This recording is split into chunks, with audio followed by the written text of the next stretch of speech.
soldering. So for today's video, ang ipapakita namin sa inyo ay flux cord solder wire lead free SN 99.3 CU 0.7. So guys, ito siya.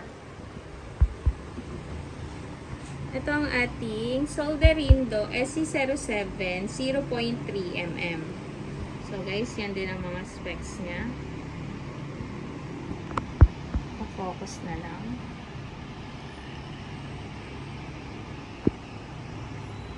SC07 0.3 mm 100 grams siya.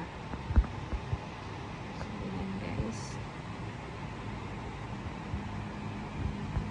And then, meron din tayo ditong SC07 0.4 mm 100 grams din po siya.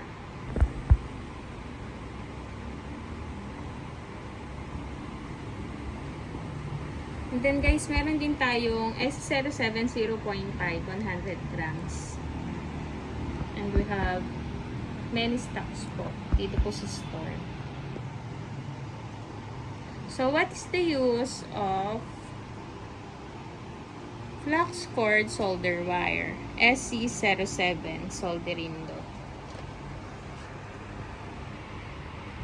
The solderindo SC07 flux cord solder wire SN 99.3-CU 0.7 is a lead-free solder wire used mainly for joining electronic components and wires by soldering. It is commonly used with a soldering iron in electronics repair or assembly. Main uses. Number 1. Electronic soldering. Connecting components to a PCB, printed circuit board. Example, resistors, capacitors, IC pins, connectors. Number 2, wire joining. Joining copper wires in electronic circuits. Used in devices like power supplies, radios, TVs, and small gadgets. Number 3, repair and rework. Fixing broken solder joints. Replacing damaged electronic components. Number 4, DIY electronics projects. Arduino projects, robotics, hobby electronics. Why this solder wire is used? Lead-free SN 99.3-CU 0.7, safer and environmentally compliant. Flux cord. The flux inside the wire cleans the metal surface during heating, helping solder flow and stick properly.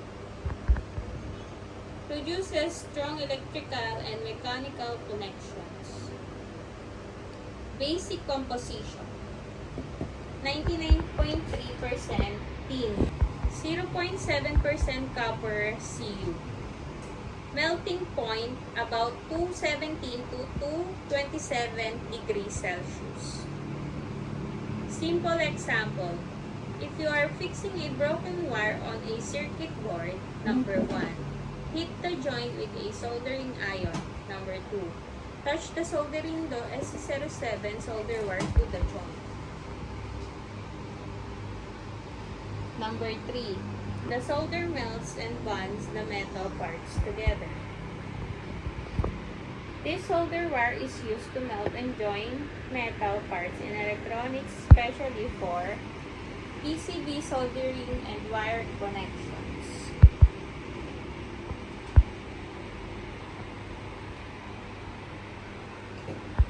So, ayun lang guys. Please subscribe our YouTube channel and TikTok account. Thank you.